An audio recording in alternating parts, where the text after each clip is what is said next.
Do you watch Traitors? Yes. I mean, was he always this big? I love it. I mean, he's very amazing. He's very amazing, but also I do love the woman who hosts British Traitors just as much. Are we talking coming right now? Yes, we're talking coming. Yo, do you think he put in his rider, I'm going to be dressed in the absolute most Siegfried and Roy thing you can, like, you think that came first? I have to imagine it was like a synergistic. He showed up and he was Alan Cumming, and the wardrobe department was like, let's do this. He's like, I do have some thoughts. Yes. And then it just like turned into this. But like, why does everybody on that show look cool? Like, the fact that they like put them all in like hunting tweeds and every girl's wearing a vinyl dress at some point. Well, I do have to wonder like how much of this are they bringing? Because like Ron was in that gorgeous, weird, furry coat. And I was like, is this something that Ron just has around? Like, you know, that ice skater's in like a $15,000 outfit. Every outfit is like from a runway. So I have now repeatedly run into the little boys from Heated Rivalry in LA. In LA. Once it was like at an industry party. Once at Karen Kilgariff's house. The showrunner was just like friends with her from Instagram, and so they were there. But just the thing of they got paid probably 80 to 100 grand for their weird little Canadian show.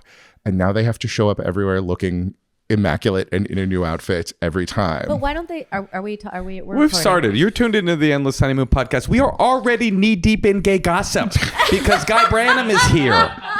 Are you kidding me? Of course we are. Wait, I have a question because I remember people used to say like Paris Hilton gets paid $50,000 for 45 minutes at your party. Like, can't Heated Rivalry boys do that? That's a good question. I mean, I have to assume that they can now do that, but I just wonder if they have the systems in place. Just show up at a straight woman's bedroom and she gets to flick the old beaner for a couple seconds. Truly. So I did Zach Noe Tower does a show at Fangirl Cafe in West Hollywood, and it was just like 50 women, 3 gay guys, and me, him, and Taylor Tomlinson like commenting over an episode. And like the intensity and the reaction, and like I had never watched it with other people in the room. And first of all, you have to remind yourself not to masturbate a little. And second, you know, it's like, oh, well, yes, now people are seeing that I'm crying at this sex scene. Okay, I have some questions for you about Heated Rivalry. Having never seen an episode. Yes. Moshe almost pushed it, and he's like, ugh, I don't like hockey. I don't like gays. No, what was the? I'm sure I'll love it. But I have a question. Is this a what? Okay, go ahead. What were you going to say? You will have a sense of joy at the amount of fucking and the sort of like the rawness of television safe fucking that happens. I think you will just have a little bit of a sense of joy towards it. Okay, I've got a question. Is this to you? I have a two-part question. Is this a watershed moment because I've never known a bit of gay media to cross over into straight woman fantasy zone on this level ever. Yes. And does it feel like a reaction to the insane homophobic gay panic that's occurring in our country? Is it like a response to that? I think it is more a reaction to what is problematic within the entertainment industry in the United States. I think having a show come through where there was one set of notes instead of 4 sets of notes, and they just did what they thought was good, like made a show that was good. And why is there, explain what you mean by one set of network notes. So like Jacob Tierney, the showrunner, optioned the books from the writer Rachel Reed, and then he brought it and was in a development process with a like nice big streamer in the United States, and they were like, there should be no kissing until episode 5. I heard about. Oh, you told me about this. Yes. Actually. Yes. And then he was like, that's not what the show is, and then he took it to Crave Canada, like a cable streamer in Canada that paid them no money to make it, and he just got to make a show. You've seen it? No. Oh, okay. Where there is just like, there's a lot of fucking, you know, and there's a lot of, and it's not like. Every one of my girlfriends is like hot for these guys. Though. Yes. But they're like, but he's bi. He's bi. Oh, is in the mythology of Heated Rivalry? One of them's bi. Mm-hmm. Is it like symbolic bi? Oh, it's like one of them's a Russian bad boy who does what he's not supposed to do, and like he's been all over the place. And then you have a sweet little Canadian boy who's never been with anyone and never masturbated, but has opened himself up with a dildo enough that he can take one when he needs to. This has me and Moshe written all over it. Who are you in this dichotomy? Are you the Russian bad boy? And I'm the open innocent. Well, I bet. Do you feel like that? Like this is something. There's something unique happening that straight women are all saying how turned on they are. You turned on watching it? 100%. Yeah. And I think like the beauty of gay porn, and it's been like in the movie The Kids Are All Right, they sort of address the fact that lesbians have for years watched gay porn because it's just like it's erotic and no one's being misused. You know, the thing about gay sex everybody's excited it's to be a fair there. fight. Yeah. That is a very good point. I'll tell you what my problem with gay porn is. I don't think they have very developed storylines. Oh, I need a little bit of like, get me in the zone with the mythology. okay. Now that we live in the age of OnlyFans, I really harken back to a day when you had something of a story. Yeah. And my favorite was one of the like bigger companies had a series that was based on various cities around the world, and one of them was Burbank. And in Burbank, a twink walks in. This is how long ago it was. A twink walks into an audition and has sides.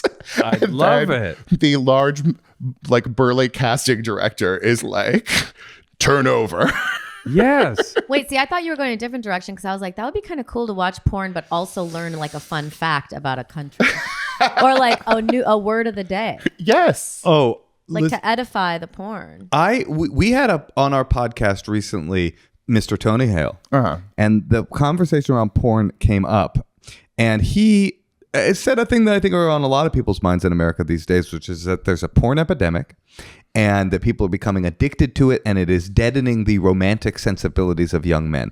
Thoughts about that? Okay, my counterpoint is, one time I was at Breakfast Republic in West Hollywood, and my server had kind of a big ass, and he told me his first name, and then I put that into Instagram, and then the third person down on Instagram was him, and then I went to his Instagram account, and then there was a link to his OnlyFans. And there is the efficiency. Dude, there is nothing better than an IRL meet that you can then port to a triple X viewing. Because it takes a fantasy and then you're so close to the reality. I think that there is a communicative value in pornography, and I think that there are ways that we do. I think phones have killed romance more than anything else. I think just and like gay people were always, for good or for ill, always gay men directly negotiating out on our app exactly what would happen. All releases were signed before I even showed up at the apartment. And some might be like, well, where's the mystery and romance? And it's like, well, also, no one is doing something that they don't want to do. And I think there's danger in saying that these things don't have value, because like there was just a there was just a federal court case where a Trump appointee said that a ban on drag was okay because there's no communicative value to drag, which is sort of the legal thing that they use to ban porn. And I think that like porn does teach you about sex. It does, like, one of the cool things about Heated Rivalry is like you get to see the ways that people shut down after sex, and like one of the boys doesn't know. That's what the women are relating to. Well, no, it was so funny because Natasha, I don't know. I've never had sex with a woman in the room, and so there's a really great thing in episode 2 where like first the Russian is like having to pull the Canadian out of his shell like sexually, and then after they have sex, the Canadian's like trying to pull the Russian out of his shell, and I was like, wait, do men do that when they're with you guys? And like as one, they all said yes. Are we talking post-nut clarity right now? No, like post-nut angst. Post-nut sort of like distance. I believe you may remember my classic line, do you know that feeling right after sex where the thing you want most on the planet is to get as far away as possible from the person you just fucked? Yeah, that's the trouble with masturbation. That is funny. I used to have a line in my act that say, what was it? You just want to push the woman off of the bed, not to hurt them, but just to make them go away, just to fall into a portal where they pop up in front of their own front door, having forgotten the previous 4 hours of their evening. Nice. What's up, dude? Sorry, that one wasn't as funny to me. Well, it's because it was me delivering it, but I bet if Guy had said it. Guy wouldn't say something like that. He did say something like that. It was so similar. But about a man, it was a fair fight. Well, Guy, not only do you know all the gossip, you are also not only one of the smartest people I know, but you're also very smart about politics as well. How do you do it all? Look, that's very, very kind of you. You're the person I would call for like 3 different things. That's true. That's very kind. I'm just very confident and frequently don't know what I'm talking about. And also oftenly falsely modest. The truth is that Guy does have answers for things. You're the guy that I'll call for an emergency joke. You're the guy that I'll call for an emergency fact. And you're the guy that I'll call for an emergency legal interpretation. Those are the sort of the big 3. Okay, here's what's on my mind. How long till people are just shooting in the streets? I mean, do we have 3 years? It's getting real bad. It's getting real bad, and it's so hard because people are like, our institutions are gone. There is no answer except for revolution. And I'm like, but do you really want to go through what a revolution is going to bring with it? And like our ability to have civil discourse is just dwindling. Like I've been thinking about this exact thing lately.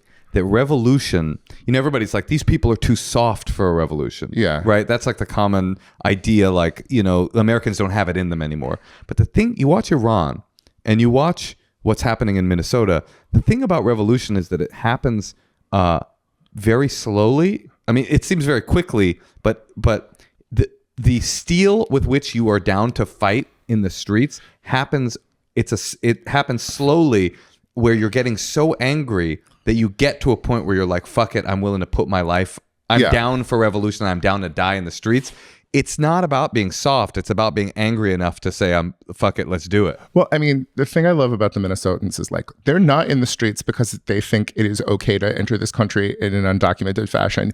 They're in the streets because they think it is none of your business what your neighbor's legal situation is. Right. It's about neighborness. It's about neighborliness over citizenship to some extent. I totally think so too. And I respect that so much. But like a history professor once said, like, the difference in revolutions is when you stand in front of the tank, like when you walk towards the person, like with the gun, do they fire on the citizens? Do they just roll the tank over the guy? And what's so hard is I think this sensibility that Natasha was talking about has gotten to the point where the people who are in ICE, as we've seen, are just comfortable pulling the trigger and they don't feel any compunction about this person is a member of my community, What do you guys think is the more significant ICE in today's culture? The Immigration and Customs Enforcement Agency or the ICE upon which the boys from Heated Rivalry skate? I mean, I think it's magnificent that the two are so present at the same time. Sure. While 2/3 of this country are receiving like snowstorms like they have never. Well, that's actually what I was trying to say is like, is Heated Rivalry a hit because it has become like a kind of rebellious act to be into a show like this at a time where they're rolling back civil protections for the gay community? Like, I think it is revolutionary because it's gay and it's like gay from a different time. It like starts out in 2011. The other insane thing about this show is they do truly go through like 4 years in the course of an episode. It's insane. But also, point 1, everyone is so Canadian in that an American show would be like, how dare you do that? I'm never speaking to you again. And then they get mad and then they fuck. But like in this one, they just like civilly solve their problems in so many ways. And also, here's one of the reasons women have been able to fall in love with this show is like in every other movie or TV show about gay guys, the women are always like chumps who never realized that he was gay and are so hurt by it. And like every woman is operating for the 3 minutes she's on screen. She operates at the height of her intelligence, rolls in and is like, hey, have you realized that you're gay? You probably should not be having sex with me. I'm going to leave now. I love it. That's eerie dialogue that I heard last night. Moshe, we should watch it. Well, let's watch it. Why don't we watch it next week after we're finished with this season of Traitors? I am enjoying it. It's so good. I love Portia, though. I did a show with her, and she was so entertaining. She just knew how to do it. Like she was so good at it. And the thing is it's a great show. It's a bad game. Like if this was a game that had justice, Portia would have won. The moment when Portia tore apart everyone at the round table, and the former Speaker of the House of Commons, the greatest debating society in the English language, turned to her and said, "How did you do that?" is like the greatest moment of racial healing we've had in the English-speaking world. Are you talking about Alan Cummings? No, the actual in Portia's season, the Speaker of the House of Commons was on the show. In Heated Rivalry? I'm sorry. On the Traitors. Are we watching the wrong season? Moshe? Maybe she was on a different season. We're not even... Wait, or no, I'm thinking of Phaedra Parks. We should definitely cut this I'm out. sorry. Yes, I am. No, we're keeping it in. No. I am conflating two separate Real Housewives of Atlanta, and I apologize for that. It doesn't matter because of editing. Also, I think that just the ability to be a big personality on a reality show, that is actually a new skill. Well, That seems like something you should do. like I'm not famous enough for it, and I'm also a bad liar. Would the two of you do it, and do you think the two of you would do it together? Okay. I would absolutely 100% never do that show. And Why? I would be the host. And yes, we would do it together. No, I would not do that. I would be so bad at it. I still don't understand what's going on. I would do it because I play the game. I play the Resistance already. Yeah. It's a part of my actual social life. What is the Resistance? It's a very similar game, and I've played Mafia and Werewolf and stuff. So I think I would be good at it. But what I realize on that show is it doesn't take being good at the game Werewolf. On some level, it does. It also takes being good at the game reality TV. Yeah. You have to be like a messy bitch that loves drama, which is why I think you would be so good on it, because that is how I would describe you. I think I would have a lot of fun for a period of time if I were a faithful. I think I would be the worst traitor on the planet. I'm just so bad at lying.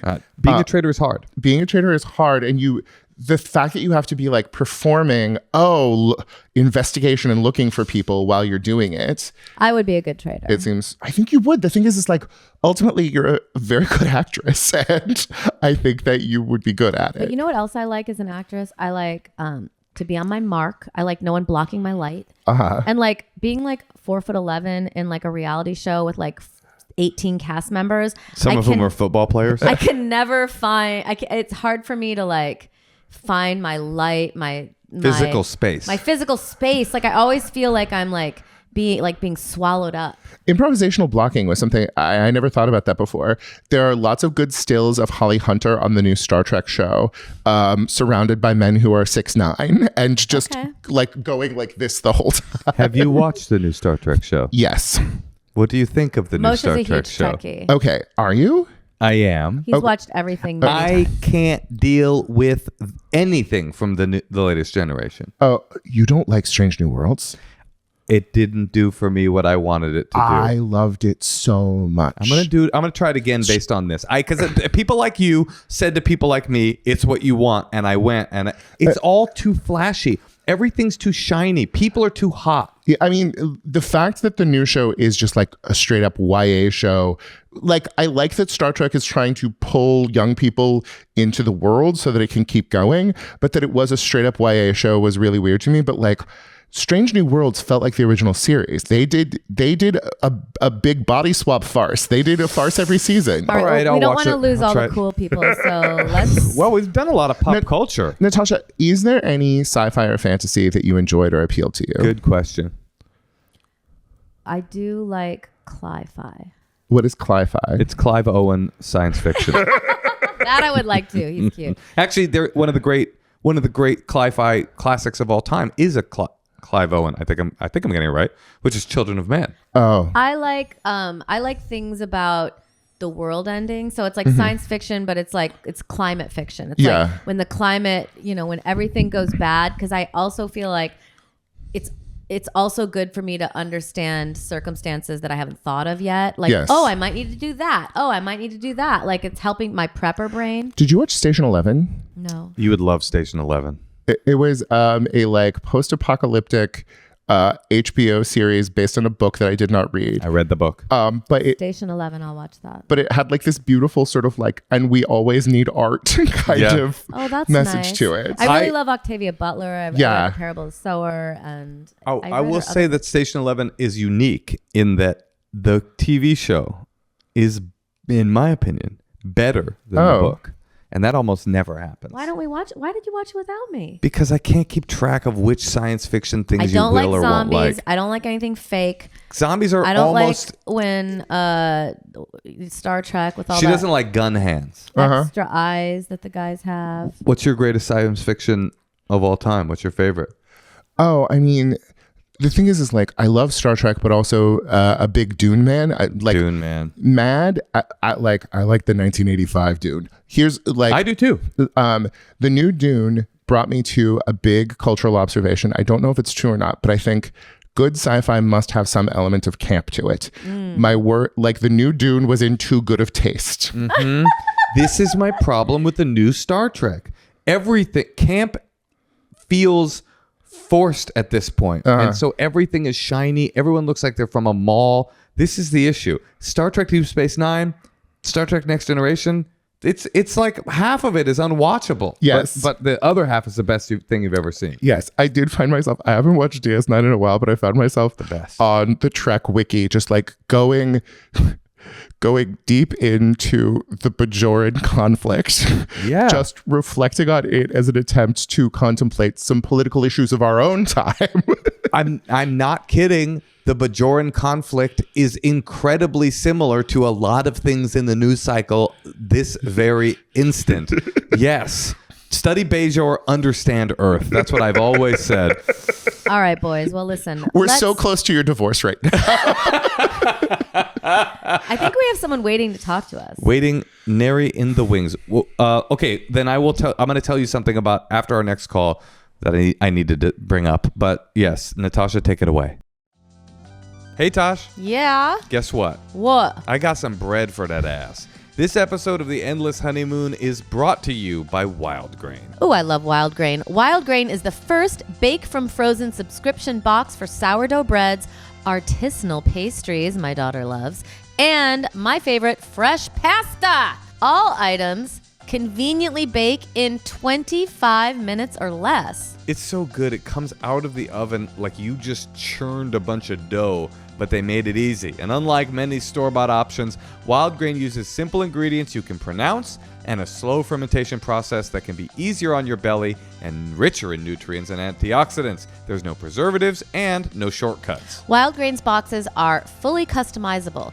In addition to their variety box, they have a gluten-free box, what I'm going to start doing, vegan box, and a new protein box. It's like having an artisan bakery in your freezer to chase away the winter chill. Warm bread, need I say more? Now is the time to stay in and enjoy comforting homemade meals with Wild Grain. I highly recommend giving it a try. Right now, Wild Grain is offering our listeners $30 off your first box, plus free croissants for life. Hello? This is like for me. I don't even get how free this croissants for life? is for life. When you go to wildgrain.com/honeymoon, start your subscription today. And don't forget, these are croissants. That's right. They are that croissants. You bake. For life. No, but I'm saying they're hot and warm. It's not just like from, Starbucks croissants or some crap like that. It tastes like a hamburger bun. That is $30 off your first box and free croissants for life when you visit wildgrain.com/honeymoon or promo code honeymoon at checkout. Hey, Tosh. Yeah, Moshe? Would you call yourself a style icon? No, you never call your own self an icon. Well, I'd call you an icon, and I want to know, how do you do it? Well, I will say recently I've been very into quince. What's quince? Well, quince is all about elevated essentials that feel effortless. Their clothes are designed for layering and mixing, and each piece helps build a timeless wardrobe that's meant to last. Have you noticed lately that I kind of have like the same clothes, but it's like always, the materials, they're like made from really nice silks, cashmeres, but it's not like super trendy. I'm not trying to like look at TikTok to get like the latest trends. I just want basics that look beautiful, 100% organic cotton sweaters, premium denim made with stretch for all day comfort. I'm not trying to like have my freaking... What? You're freaking what, honey? I'm just waiting here, hearing where you're going with this. I'm getting swept up in this quince talking points. I didn't know you had a timeless wardrobe that was made to last. Listen, when you're wearing certain jeans that don't have the stretch in them and aren't made from good denim, like it looks good, but then your hurts all day. Oh, the We're not going to be able to use that for this ad. You can beep that out. Beep it out. But don't beep out Quince, because Quince works directly with safe, ethical factories and cuts out the middleman so that you're not paying for brand markup. Your is going to feel great, and so will your ethical core. Quince uses the highest quality materials like 100% European linen and organic cotton. I love their sheets too. Everything is built to hold up season after season. The stitching, the fit, the fabrics, these are pieces you'll reach for over and over. Refresh your wardrobe with Quince. Go to quince.com/honeymoon for free shipping on your order and 365-day returns. That's almost a whole year. Now available in Canada too. That's quince.com/honeymoon to get free shipping and 365-day returns. Quince.com/honeymoon. All right. Well, Wes is waiting to talk to us. Let's see how they're doing. Whoa, Wes is attractive. Wes is good looking. That's what Wes has going on. Hi, Wes. It's Natasha, Moshe, and our good friend Guy Branum. Hello. Hello, Guy. You're my favorite guest, so this is just this is such an awesome. Oh, that's so kind. Thank you. Well, Guy might find you to be his favorite guest as well. Do you play hockey? He does have a heated rivalry vibe to him. He's got that little kiss catcher hairpiece that just keeps falling down. And there. honestly, the laissez-faire nature with which you're shuffling back and forth in that office chair, it's very suggestive. It's very sexual, actually, Wes. God, boys, calm down. Well, I got heated rivalry on the brain. I haven't even seen it, and I'm turned on. It is getting kind of warm in here. Okay, Wes, so how can we help you? Yeah. So I guess my question is, how do I tell the man that's breaking up with me that he needs therapy? Tell us more.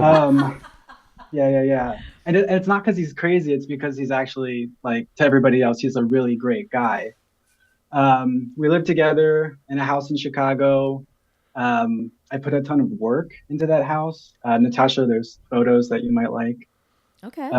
I can see the suggestion of expensive artwork behind you with your Zoom filter. It does look like you have taste. Thank you so much. I hope Natasha thinks so. No one cares about you. What am I chocolate? Okay, so you put a lot. Do you get to keep the house? No. So I'm actually moving out, and that's the weird part.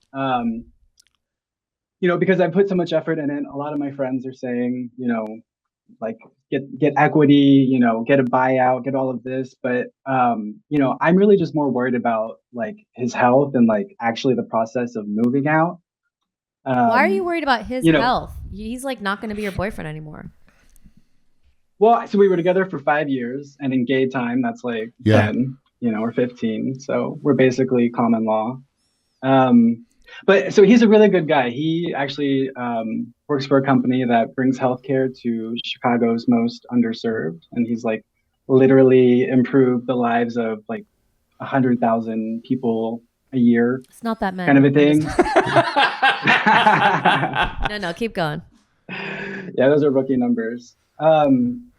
So, his issues our issues really started with these mysterious trips to Montreal. Always the end of gay relationships. the mysterious trips to Montreal. Solo trips on his part? Yeah. So I would things were kind of getting weird, and then he would tell me the day before, oh, I'm going to Montreal and I'll be gone for 4 days, 5 days. And things just kept getting worse when he would come back. So eventually I was what's up? And so he broke down crying, and he was like, it's just not working. I'm not happy. I haven't been happy for a long time. And, I had thought he was going to tell me that he had met somebody in Montreal. I was expecting something more direct. Yeah. And then I asked him, okay, well, this is a surprise. Is there any working on it? Can we do something about this? So at first he said that he couldn't, or that he doesn't know what criteria to assess, can we work on it? But then he did come back the next day and said, hey, I'd like to talk. And, what preceded was this 2-hour diatribe of everything that's wrong. And primarily it's financial, and also just kind of about the house. So he literally said, I'm stressed out that I may have to save for 2 retirements. which is just like a bizarre thing to like say to somebody that you love. Also, we're like, you know, mid to late 30s. So it's just like, okay. Also, I'm 2 years in remission. So I did have, I'm paying off medical debts and stuff. So that's where my savings went. And then the other thing that he talked about was like how I'm always in the house and that he never has like alone time in the house. And it just so happens that like I work on the house. I try to make it beautiful. All of my hobbies are like home based, like I bind books and do other things with textiles. And also I work from home. So it's just kind of very convenient to be in the house. So, it's really weird stuff. I mean, his family like loves me. They're crazy about me. We just had a wonderful holiday together. None of this is really making sense. A lot of my friends are saying, what's he going to do? He's not going to be able to handle the house on his own. Like, what is he thinking? Wait, I'm curious. I'm curious. He didn't have an affair in Montreal or a love? Is that so? He's been there 4 times. And he's away for like 5 days at a time. I'm not able to get details about the trip. I asked if he was meeting someone and he was like, what do you mean? And it was just kind of like in a French accent. Yeah, so. He said it. The thing is like there's the possibility that he is going and hooking up with a person in Montreal, and also the possibility that he's just going and hooking up with Montreal. You know? No, totally. But one would be more comforting, right? You'd rather hooking up with Montreal than a person in Montreal, right? Yes. I don't like. I think the more concerning thing is just like the basic gay male inability to like understand partnership and mutual support. Mm-hmm. Like heterosexuals are trained for it, and I have known so many couples who feel really uncomfortable about it, and it is just such a dick move, and like to put that on you about the retirement and you have a job, you just work from home. Well, the ironic thing is I just got a better job too. Like the literal timing of it, he's always like, you need to get a better job. And while he was in Montreal last, I had my final interview and I accepted the offer. And I still haven't told him because I'm not sure. Like he doesn't get to know that. Yeah. Listen, I'm with Guy. Like to me, I would love to know why the thing about therapy. I'm curious how this leads there. But I'm like, when you tell this story, I'm hearing like, this guy seems like a jerk. He's treating you like a jerk. Why are we worried about, making sure he can handle the house? Making sure that he takes care of himself as you leave. It's like listen, I know there's 2 sides to every story, but he's the villain in the story that you are telling. And yours like, how can I help the villain on my way out of the castle? But also, it's a person that he loves who is being immature right now. I feel that. And like when gay men are presented with like real stability, not even fucking monogamy, but just real stability, there can be this like immaturity that comes along. And I understand this. You're looking at somebody you love and you're like, God, I hope you were able to put this together in some way so that you can have a decent life. And I think you just need to coldly tell him. And then also you need to have this conversation with his sister or his mom. Mm-hmm. Oh my God, Guy, thank you so much. I've literally been like, what does the text of his mom look like? Because the other weird thing is that we're not telling people. Like my half of the friend group knows, and and they're all like, oh, we're so glad. Like some of them are like, what's he gonna do? And others are like, we've been wanting to tell you that something's been off for a while. I'm literally like, what do I tell his mom? Like, miss you. I really think that, I hate to say this, but it sounds like he's falling in love with someone else. Like something's making him act weird and not act cool to you. And also I think someone like this who's like, their job outwardly is so noble and they're saving the world, but it's like, maybe it makes him feel like it's okay to treat you like shit because he does so much good in the world, or I don't know exactly. Yeah. But I mean, if I were in your position, I don't even want to tell you what I would do. What would you do? Tell him, Tosh. Don't hold back. I would be gone so fast. I would move immediately. I would just get the fuck out. I would send the mom a text when she texts. And I would say, I'm really hurt by this, and I appreciate if you didn't contact me for 6 months. I mean, I'm not. I don't know. I mean, but that's my. Also, that might not be the right thing to do, but I just my ego wouldn't be able to handle staying in a house where I contributed to the vibe to make it look good and feel good, and then I'm being told like, oh, you're at the house a little too much. Oh, you're never gonna have money when you're older. It's just like rude. I do think that sincerely telling him for like a solid 10 minutes why he needs to go to therapy could be one of the cruelest things that you've ever done to him. And could be the knife twist that is required of just sort of like, you're approaching 40 and I just worry about your maturity level. Mm-hmm. No, I mean, I think like Guy, you're saying he loves him. Obviously, that's real. And I'm not saying go scorched earth, treat him like a villain. Yeah. But the whole framing to me, Wes, is like care about his state of well-being rather than your own. It's like I'm sure he's not an evil person. You loved him for 5 years. There's a reason you loved him. But I'm thinking about Wes over here. Wes needs to be. Oh, that's so nice. That's real though. You're so cute. You're obviously funny. You've got like a light, fun energy. I'm also guessing you're the looker in the relationship. Fuck him. He's so cute. His hair is so curly. He's tiny. Oh, you're down bad. I get it. I mean, you are in the midst of a heartbreak, and it is normal in the midst of a heartbreak to go like, how could I fix this person rather than how can I take care of myself and walk off in the way that is healthiest for me. But I think you would be, Guy, I'm curious what you think, but I think you'd be well served to take care of you. I think you need to take care of you. I think if there's any part of you that feels like there is equity in that house that you have added to it, that you should express that to him now, because 6 months from now, a year from now, you're not going to be able to say that. And there might be part of you that is like, oh, fuck. And then I also want to say, Nora Ephron's book Heartburn is about the period of time in between finding out that her husband was cheating and when she stopped being in love with him. Whoa, that's what heartburn is? Yes. And I think that like that book might be really helpful for thinking about this time in your life. Right. That's such a good point, because that is, I mean, not that we know he's cheating, but I mean, come on, multiple trips to Montreal. I mean, come on. If he's not cheating, I don't know what the fuck. He's clearly been around some rich people, and he's kind of like, oh, I could like join forces with someone who makes more money than me. Mm-hmm. And that's kind of his upwardly mobile thing right now. Yeah. Guy, it's funny. A lot of my friends have expressed concern about the equity, and I've kind of been like soft on it. But now that you said something, I'll definitely address that. The power of Branum.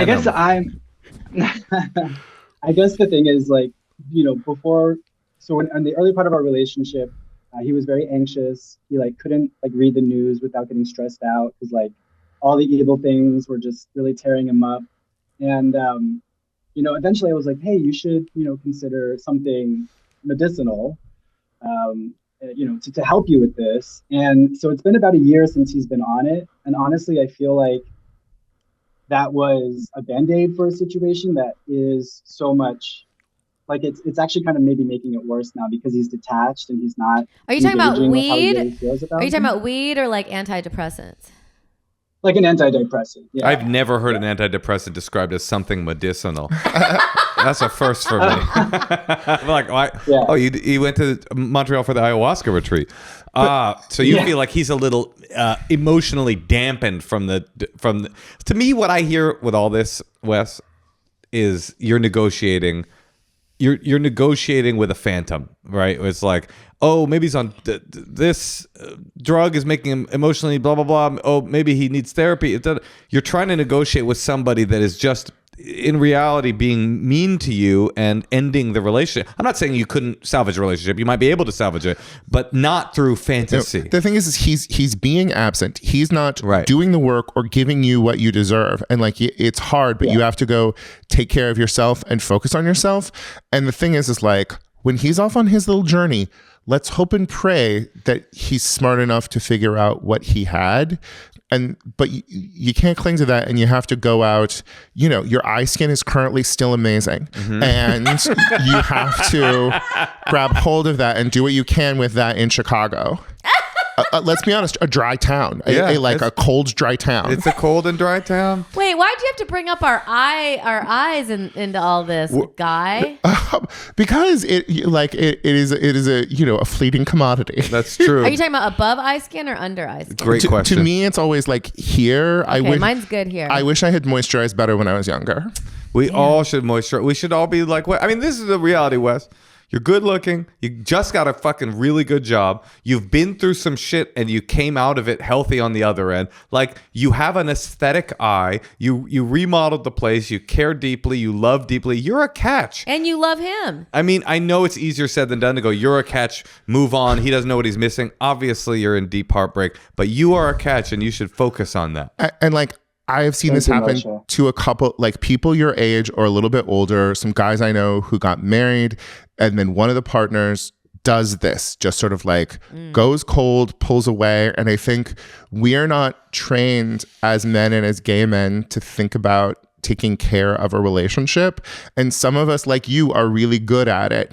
And you need to understand that among the other things that Moshe has mentioned, you're capable of caring about a relationship, and you deserve somebody who appreciates that. Oh, yes, Guy. Do you feel a little better, Wes? I do. And like, you know, I was so devastated. And then I realized that like I have the opportunity to like put a dent in this city. And it's been awesome. And, you know, I have a lot of friends and a lot of friends, but like, I also just like. Wait, so you guys aren't even monogamous? No. I mean, we're like fully broken up. And he's out there. He's out there healing through friends. Okay. Yeah. But I mean, it's honestly the thing that made me think this is the text from his mom, because she's a sweetheart and we're really good friends. And I think she's really happy that I did give him so many happy years. And, I have some bad news. What's that? You can't continue a relationship with his mom, even on text. That is true. I'm sorry. That is true. Remember your mom kept... Yeah, his mom kept texting his brother's ex-girlfriend, and we were like years after. You can't do that. Probably gonna have to cut this out of the podcast, but it was an issue, and he like caught her, and he's like, "What the fuck? Why is there a message from?" And it's just a bad look. It's a bad look. Yeah. I mean, look, Wes, I think you're already on the right track. You're healing, and I hope this isn't insensitive, but one thing that helps in moments of heartbreak is exercise. And I just got a brand new Amp Fitness sent to me, and it's changed the way I exercise. Now I don't have to go all the way to the gym to lift weights because it's right outside in a very beautiful, smart little package. It's a workout machine for this century. This is not something we do on the podcast. I don't know why. Moshe does love his Amp Fitness, though. I sidebarred with Amp Fitness, and I said, can I have an Amp Fitness? And they said, yeah, if you talk about it on the podcast. Oh, that's amazing. And here I am talking about it on the podcast. He does. And you know what? Nothing better for a broken heart than a thick set of muscles. So organic. Well, I mean, the thing is like, that's just very true, as you already well know. Like, it is a cruisy space where also you're getting hotter at the same time. It's magical. Right. It is bad. I will say this. If you're cruising, if you're at the gym to cruise, Amp Fitness is not for you. That's fair. Okay, so if you're out to cruise, then I would suggest the gym in your local neighborhood with a very opaque steam room. But I think a balanced approach where some you're doing at home and some you're doing out in the world. That's right. I have a little set of bands that I bring when I have to go to a hotel and I don't know whether they will have a gym or not. You travel with bands? Yes. Oh, that is so good. That is such a comedian who cares about themselves thing to do. But Wes, you got to get rid of that whole like, how am I going to tell him he's going to mess up his life? Anytime you catch yourself thinking about his life and what he's going to do, you're losing. Yep. When I broke up with the only guy I broke up with, I did send a text message to his sister and just sort of say like, hey, he needs to go to rehab. And it made me feel better to know that I had said he needs to go to rehab and then walked away from it. And I think if you send one of those to a mom or a sister and then walk away, that's good. Yeah. What you're saying is right, Guy. It's like the one text. You can get away with one text and convince yourself that what you're actually thinking about is the well-being of a person who you love deeply. But mostly when it's a complicated series of moves that you're making, it's actually, how can I heal this person enough that they realize what they're missing and come back to me? And I get that instinct because it's hard to lose somebody that you want, but it's a fool's errand. There's no water in that well. But there is...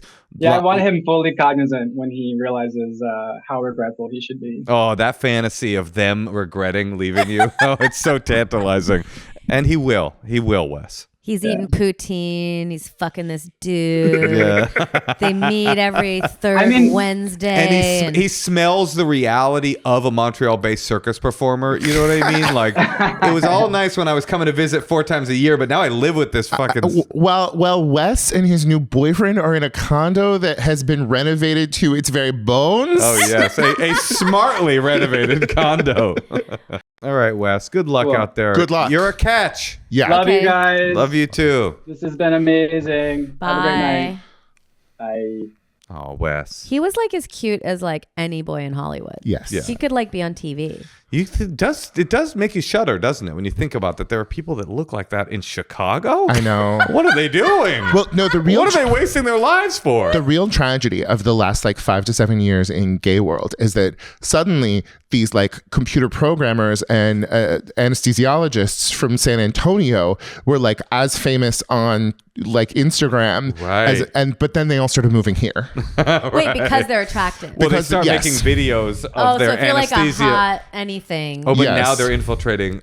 Yeah, that you would just like, now I go to a poor gym, but back when I went to Crunch, you would just like show up there and be like, oh, he lives here now. He was the computer programmer from, Columbus. Oh, that's funny. But he was an influencer programmer. Yes, like like a computer programmer with 200,000 followers who goes to Mexico a lot. But why don't they just stay in their cities? It's probably cheaper. It's because the allure of this place, they think they can be something more than just a program influencer. Also, direct flights. If you are constantly going to Mykonos and Barcelona and Mexico, LA's better. Guy, I was thinking about this recently. I was like, because like you go to places and they have like a magic or like a vibe, yes. like you can't quite shake it. Like it happened to me a lot when I was young, and I'm trying to figure out if that was just youth. Oh, this is a good question. Or I'm sick of places. Like, does LA still hold some magic for you? I mean, it's very funny because you take it for granted so much of the time, and then you do have something that is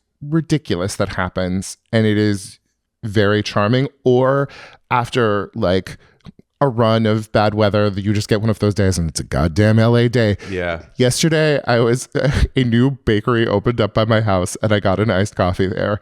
And then Sheeta Shea from Vanderpump walks past and I was just like, this town's got it. Yeah. There's something great about that. There's a lot of good LA moments. I like moments when I'm walking down the street and I see somebody and I go, do I know you from Oakland, from AA, from comedy, or are you Brad Pitt? Yes. And then I go, it's Brad Pitt. Yes. But I'm not even but I'm also talking about like, I remember the first time I came here from Illinois, it was just like the smell, like it just felt tropical. It felt like the heat, the energy, like I could almost like feel something big, or I don't know. I just don't feel that as much anymore. Well, I think there are ways that like when I deal with younger people and you see them sort of like being touched and influenced by these things that we take for granted. I mean, it's not going to feel alien. You're part of the magic now. You know what I mean? I am the magic. Yes. It's true. We figured it out. No, but he's right. I'm like, living and breathing you did it. The dream. You made a dent in this city. And that's the weird thing about making a dent in a big city like this is then you get into the dent. And remember it's he like, said he wanted to make a dent in Chicago? That's what I so mean. cute. You did it. The thing is Natasha, if a little gay boy from Rockford, Illinois came here and for some reason ended up in that downstairs room in your house, that wallpaper would be magical and transformative for him. And for you, it's the wallpaper downstairs, you know? So do you think that you have to go bigger and bigger with your dreams, or that feeling just expires? I think like novelty, and there are times when I'm like, oh God, do I have the capacity to fall in love anymore? Mm-hmm. Do I have the capacity to really be excited about anything anymore? And then you hit one of those things and you're like, I do, and I feel powerless up against this. And it's kind of like, you know, this feels bad in its own way, you know? But like... Yeah, let's go back to before I had to have that feeling that reminded me. Yes. I do think about like old people that get swept up in a thing, like a love affair or a new hobby, and it becomes like actually weird and a problem. Yeah. There's a bit of envy in that, where it's like, wow, at 60? Right. You were able to pull that one off at 60? Yeah. I would love, because I know what you're saying, Natasha. Sometimes when I travel, I go, travel used to feel so like, oh, I'm I'm chewing on the world. I'm tasting it, and it's harder and harder to get. I get it with my kid, but it's very different. Well, I mean, and that's the thing. That is the beautiful thing about having a child, is like getting to see the world through their eyes, and I'm sure simultaneously being annoyed with the novelty and magic that's constantly going on, but also that is a big replacement. Yeah. And that's why when you're 60, you date somebody much, much younger than you. You can draft on that experience. But the other, like, there's also the weird thing of like, we travel in ways that are not normal, like most people would randomly end up in Portland once or twice in their life. And then when you're in Portland, you go to the places that you go in Portland because you're there once every other year. It's really funny you say that, because we were on our way down here today scrambling. We were driving across town and like getting here. It was a long drive. The nanny met us here. I was painting my nails in the car. Right. And he took me to Ulta Beauty to get my makeup done by like the girls who'd like they put makeup on there. We didn't have time to Shout out to Ulta Beauty. And Amp Fitness for some reason. But we didn't have time to like do a hair and makeup thing for her. So we went to Ulta Beauty, and then I went and picked our kid up, and then I charged the car and grabbed her, and then we left. We had exactly the amount of time. And then after we're done with you podcasting, we're going straight to the airport to fly to Mexico to go open for fish for some inexplicable reason. And I was like saying to Natasha, I was like, this is crazy, but I'm so glad that this is my life, instead of like just punching a clock in a job I hate. Like, this drives me a little nuts. I can't keep up with it, but I'd rather not keep up with it than keep up with a life I don't like. Like, it is magical and almost insulting to so many people on this planet to be like, oh God, I'm so busy. I have to go open up for fish in Mexico. I know. I mean, it is many people's dreams, and there are... I don't think it's a lot of comedians' dreams to open up for the band Fish. The thing I think is magical, though, is like... Sometimes you get to experience the thing that you always dreamed of, and it wasn't that great or magical. But then when you experience those things that are like somebody else's... I always love being in East Providence, Rhode Island, because you have Brown and RISD there, and it means that there are jewel-eyed twinks everywhere. And I'm like, I am in somebody's sexual fantasy, but not my own. I love it. And I love that city, but for different reasons. It's the first city in the world or in the country? I mean, yes, it's amazing. Why do you love it? I just love old architecture. I love those old like Victorian sea shanties. I mean, you made a goddamn show about Newport. You like young architecture.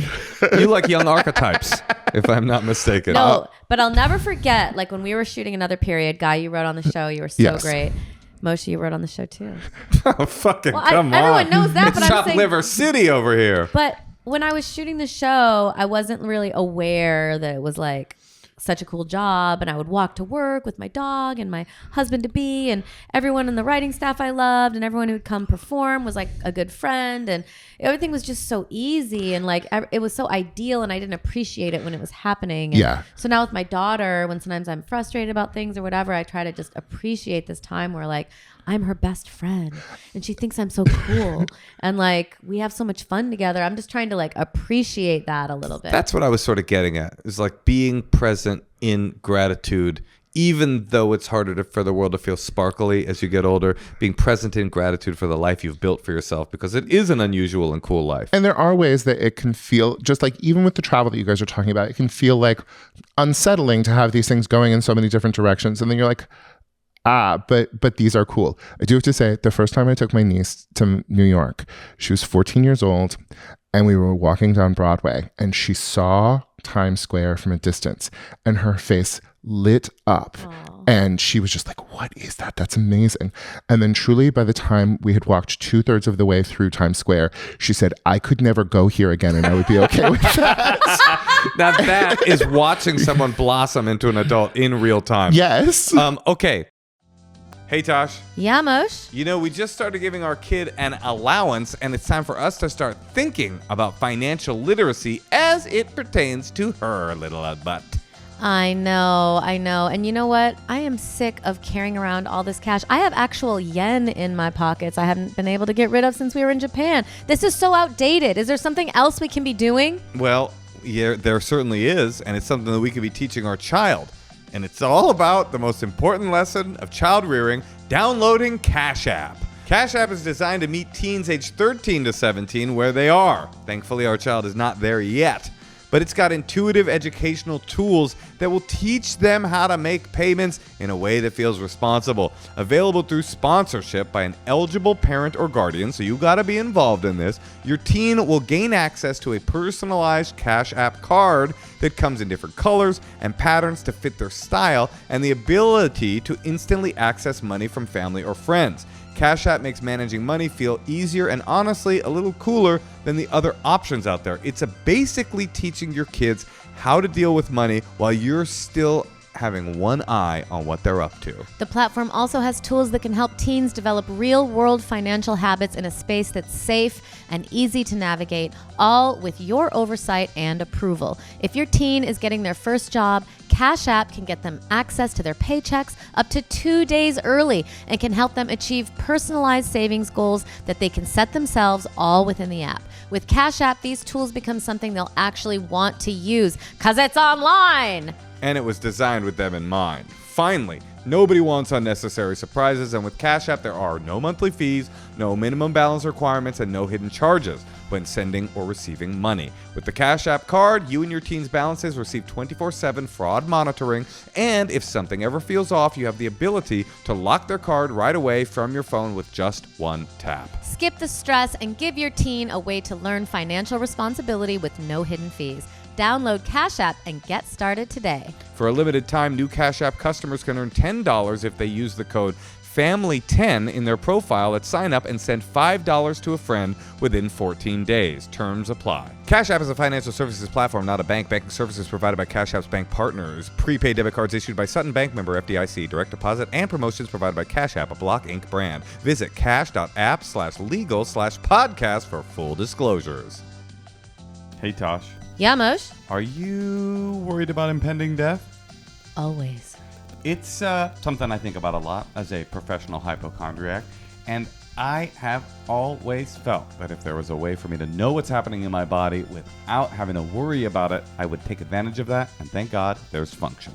I love Function, and there's a reason top health leaders like Dr. Mark Hyman, Dr. Andrew Huberman, can't walk down the street without someone mentioning Huberman, The Hube heads are out here. and Dr. Jeremy London, they all are behind Function. When you stop guessing and start measuring, everything changes. That's the thing. It's like, I hope nothing's wrong with me. But then all of a sudden you find out, guess what I found out? I got high cholesterol. So now I'm trying to be vegan. And guess what? It's hard. But it's harder to just live your life with high cholesterol and then have a coronary episode one day and be like, I wish I'd gotten Function. That's the power of information. You get your data, you track what matters, you don't rely on guesswork, and you make resolutions that are based on your biology, thanks to the information you get from Function. And I know this is a big thing, and sometimes you're like, I just don't want to know. I know people like that. They're older than me, and they're like, I just don't want to know. Men die constantly because of ego. Interesting. They're unwilling to find out the information that would make them feel weak, but you know what makes you feel even weaker? A heart attack, cancer. This is why we chose Function. It's the only health platform giving you access to over 160 biomarkers. They cover everything from hormones, which you need when you enter your 40s and 50s as a woman, and metabolism, to heart health, inflammation, we all got that inflammation, stress markers, and toxins. You can even add MRI and chest CT imaging, and it's all tracked in one secure place over time. It's the kind of comprehensive view of your health that most people never even get access to. So don't wait. Check out what's going on in your body today. Own your health. For only $365 a year. That's $1 a day, Moshe! It can't be denied that that's $1 a day. Learn more and join by going to functionhealth.com/honeymoon. Or use gift code honeymoon25 for a $25 credit towards your membership. functionhealth.com/honeymoon. Hey, Tosh. Yes, Moshe? You know, I always love when I get to do an ad read for something that I was a customer of before I became a reader for. And what's that? Lucy Nicotine Breakers. I'm not just a podcast copy reader, I'm a client. They have my favorite of all nicotine pouches. It's the Lucy Breakers Espresso.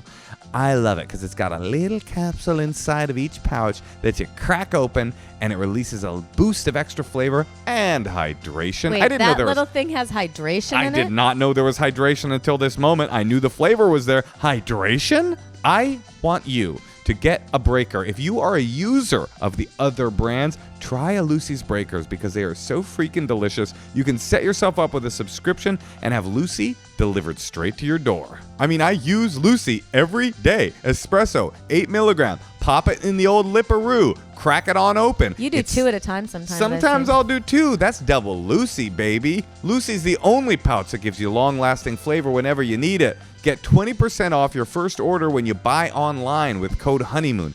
I can't get these in stores anymore, and now they've got a subscription because for some reason the nanny state that I live in has outlawed flavors. Well, you don't need to listen to the government. You need to listen to your lips. And if you don't want to wait, just head to lucy.co/stores to find Lucy near you and grab it today. And here comes the fine print. Lucy products are only for adults of legal age, and every order is age verified. Warning, this product contains nicotine. Nicotine is an addictive chemical.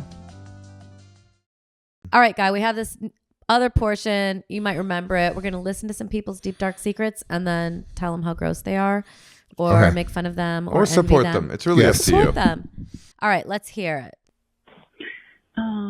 Hey, Moshe and Natasha. I am calling in because I called when you guys first started the podcast. I was the one that left the secret about having a adult breastfeeding kink. And at the time, I was in a very vanilla long-term relationship. But since then, I am now single and finally getting to explore this kink of mine that I have kept under wraps for years. And I have a date tomorrow with someone who has the same kink, and I'm really excited. So that's my secret. Finally get to live out my biggest kink. Breastfeeding kink? What a world we live in. Wait, hold on. What does that mean exactly? Sounds like she has milk to give. She wants someone to suck the milk from her tits? And there's a little... Man or woman, do you guys reckon? Oh, that's a great question. I guess it doesn't matter, right? I was assuming man, but then I realized like, oh, wait, maybe she is the one who is receiving the milk. Or It's possible. I don't know. It's possible. Because it's like... She's had a multi-year kink. How could she have been milking this whole time? Well, and that's my question. But also, we live in a time of amazing pharmaceuticals. Maybe she knows the things that you can take that can get the things a-running again. Isn't that what a wet nurse was? Wouldn't Juliet's wet nurse like... Yeah, it's the woman who breastfeeds you. Yeah, but it had very little to do with a sexual kink.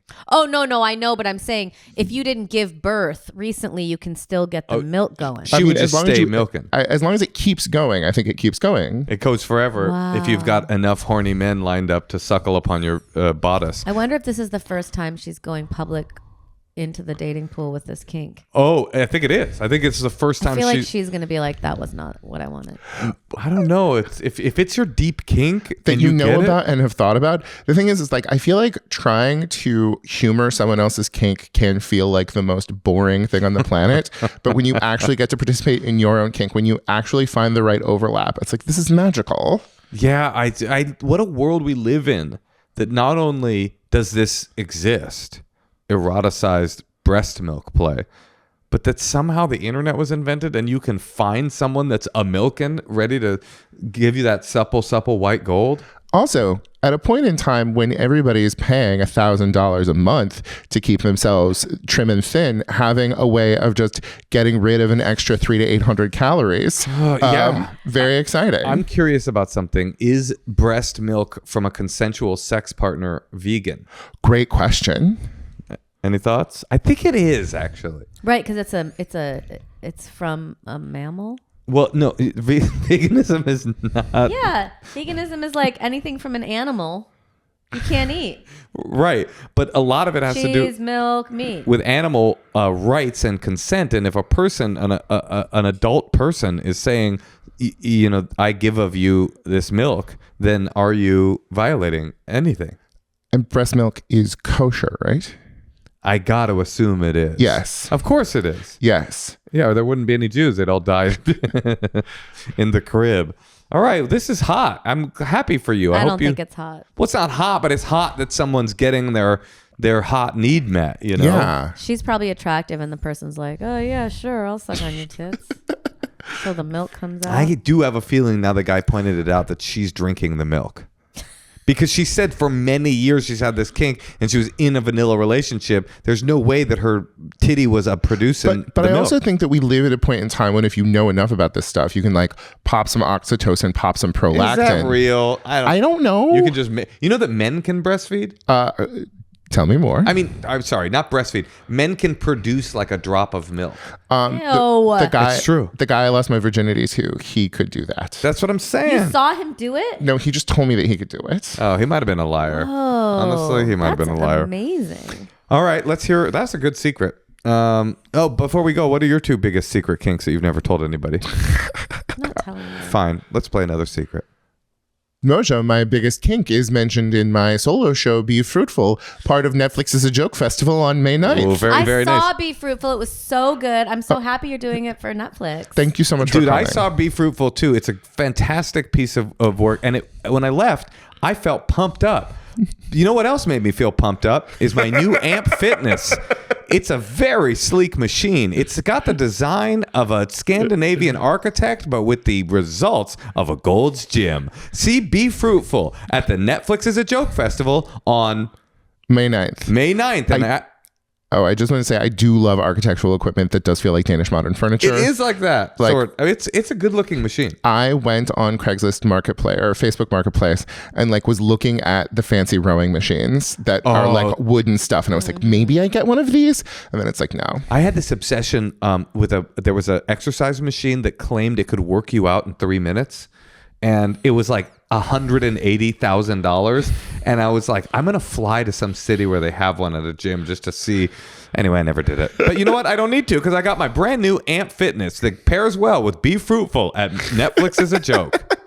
Hey guys, so this is a secret / PSA for cat owners.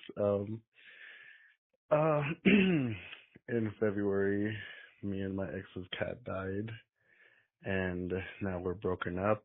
And one day I was going through TikTok and I saw a video of this lady saying that you should be very careful if you're using Rogaine because it's extremely toxic to cats. And pretty much post-breakup, I found out that I kind of might have been the reason why his cat died. And sometimes I feel like I should tell him, but we're not really speaking as it is, so I don't know. I think it would be unnecessary, but what do you guys think? But yeah, if you use Rogaine, do not wash your hands really good before you touch your cat. Don't let your cat lick your head. They will die. Yeah. Anyway, bye. I'll tell you what I think, dude. You're going to want to change your attitude a little bit before you break the news to your ex. Like, what do you guys think? I'm pretty sure I killed a cat. Yeah, it does kind of seem like he thought it was funny, but maybe the guy was really mean to him. Or maybe he was uncomfortable leaving the secret. What do you think of this guy? He can't tell this man this. No. Why? It won't bring the Why? cat back. So you're doing the thing in your hair. You're putting the Rogaine in. I guess so. And then you pet little Snickers or whatever. Oh. And then slowly over time, the toxicity is building up in his little cat body. This is the But worst. its fur is amazing. It like turns into a different kind of cat. It's a sphinx, and then suddenly the next. Oh, dude, this is a disturbing secret. Oh, thank you for leaving it. That was a real dark one. I loved it. Can I, on the cat note, can I just ask how Captain is doing? Oh, Captain Natasha. Captain's not a cat. Okay, no, he's not. I don't care about cats. I care about dogs. He's such an amazing dog. It's unreal. People literally are like, "Excuse me." I'm like, "Yeah, your dog should do dog food commercials." I'm like, "I know." He is like a once in a lifetime streak of luck. I mean, the dignity on that dog. Yes. Like, he had been at your house for 2 days and he like paused because it's like, no, you guys walked through the door before me. You're in charge. Like, he's just, his sense of dignity. I love He's dogs so much. Cool. He comes is a and says- dignified dog. He comes and says goodnight to Moshe every night. And He does. I saw him the other night. He was like, he just, because he doesn't get up on the bed. because we don't really allow that, but he'll just like go through the sheet and like just kind of like snuggle with his face. Every night when I get into bed, he comes off of his dog bed, walks over to me, I pet him goodnight, and then he goes back to his dog bed. And I swear to God, I'm not making this up. In the morning, he's like, "Hello!" I swear to God. Yep, it's sort of true. He's like a magic dog. He's a damn bloke, is what he is. All right, well, I think we've covered all the bases. Heated rivalry, heartbreak, treating yourself right, sexual kinks. We've done it all, and we don't need to do any more. Guy Branum, tell us all the information about Be Fruitful. I'm doing Be Fruitful as part of Netflix's Joke Fest on May 9th. You can find it through my Instagram. I am on all social media at Guy Branum, except for TikTok, where I am Guy Branum Comedy, except we're supposed to leave TikTok, so maybe I'm supposed to leave TikTok. What's the venue for? It is at the Skunk Room at the Elysian Theater. Cool. I highly recommend going to see this show. It was so good, Guy. You're so talented. It is a great show. And thank you to both of you for the help that you guys gave me after the notes that you gave me after the show. Really helped it. It's a great show because it's dense and it's hilarious, obviously, but it's also dense but vulnerable. So it's both emotional and like you're taking a lot in. It's like Sondheim kind of. I loved the show. Except I haven't been able to get the vision of Sondheim in his sex dungeon out of my head. Why did you have to say that? Oh, it's like Sondheim, and Sondheim's in it. And if you like drinking breast milk, you're gonna love Be Fruitful. Thank you, Guy. We love you. I love you guys.